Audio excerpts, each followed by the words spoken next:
Estamos de volta aqui, retomando o assunto MIT, retomando o assunto Estados Unidos, agora um pouquinho mais para dentro daquilo que a gente tem de proposta para o nosso dia a dia aqui, né?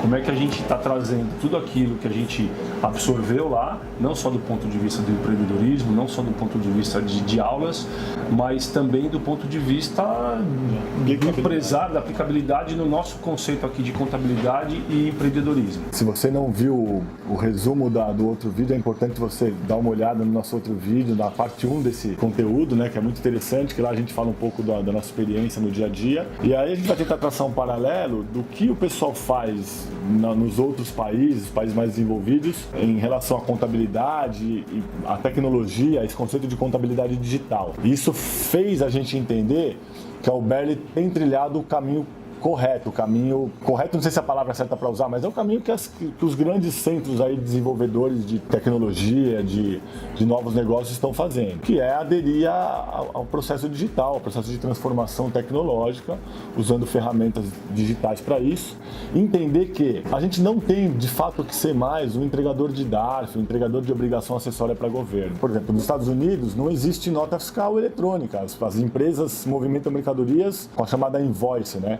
Então a vida do contabilista é completamente diferente da vida do contabilista no Brasil. Ele muito é aquilo que a gente que a gente acertou de uns 3 anos para cá, olhando para o que é a contabilidade digital, transformando tudo aquele nossa parafernália de documentação, de informação, numa coisa mais compilada e mais inteligente, e olhando como eles olham lá nos outros países, não só Estados Unidos, mas Europa, Inglaterra, e é um caso legal, Austrália, olhando para o negócio do nosso cliente, do empreendedor. Nós nos preparamos, e foi muito legal ver Stanford MIT, que deu para perceber que a gente já estava no caminho certo, porque a gente buscava isso, olhar para as entregas, obrigações, governo de uma forma parametrizada, performática e assertiva. Ok, bom. E para o cliente, e para o empreendedor. E o conteúdo. O conteúdo. Como é que nós, a 4 mãos, podemos fazer com que aquele sonho, aquela necessidade dele seja de fato algo que traga o lucro que ele quer. Foi legal, a gente chega à conclusão que estamos de verdade no caminho certo. Olhamos não só as universidades, mas a gente teve um monte de visitas em laboratórios de pesquisa, em grandes empresas, que mostram que o conceito que a gente tem usado está dando resultado.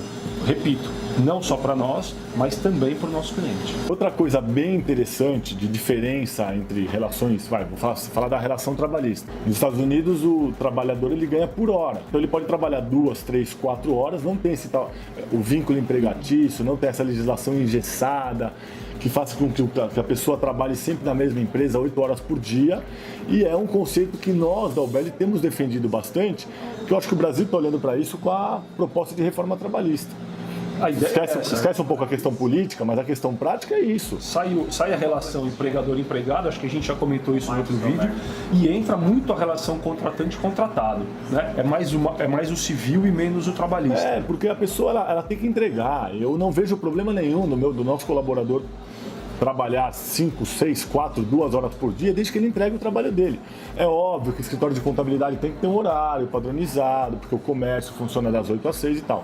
Mas no nosso conceito, e a gente tem trabalhado com essa visão, o nosso colaborador, ele pode trabalhar 4, 5 horas por dia, pode trabalhar de final de semana, o escritório aqui fica aberto 24 horas por dia, então ele pode vir trabalhar à noite. A gente deixa a pessoa bastante flexível para desenvolver o trabalho dela da melhor forma possível. A gente não tem nenhum problema em relação a isso. A gente entendeu também que dentro dos escritórios de contabilidade, o processo hoje ele tem que ser mais horizontalizado do que verticalizado. O que a Oberli tem feito de inovação? Porque no outro vídeo a gente falou muito de inovação, de disruptura, de desobediência. Acabamos com a sala, a gente trabalha agora ombro a ombro. Os diretores trabalham junto com a galera, ouvindo o que a galera está dizendo, né?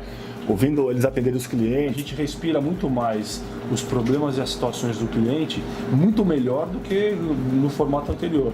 E isso é o modelo que eles usam muito lá, né? No MIT, aqueles laboratórios. Em qualquer lugar, grandes empresas estão voltadas para isso. Como a gente falou no outro vídeo sobre inovação, né? A Oberli, ela tem inovado, tem aplicado essas mudanças que a gente viu lá, a gente tem tentado aplicar aqui, a quebra de paradigmas, desobediência civil, disruptura, né? Eu queria saber também a sua opinião, quer dizer, você tem feito isso na sua empresa? Você acha que esse é o caminho certo? Compartilha com a gente sua opinião, dá o seu palpite aqui. Tem remado contra a maré, assim, porque mais do mesmo, não vamos sair muito do lugar, assim, o mundo é outro. Não adianta a gente olhar para trás. O que aconteceu há 20 minutos serve menos de referência do que servia anos atrás, os 20 minutos anteriores. Então, assim, repetimos, o que deu certo ontem não necessariamente vai dar certo hoje. Então, a questão é, será que a gente pode conversar? Será que a gente tem assunto, tem possibilidade de incrementar algo a mais naquilo que você está pensando enquanto empreendedor, ou já empreendendo, já sendo empresário, ou pensando em ser? A gente acha que sim. Então é isso, pessoal. Espero que vocês tenham gostado. Comentem aqui, compartilhem com a gente suas opiniões, suas vontades e suas dúvidas. E nos vemos no próximo vídeo. Valeu, um abraço.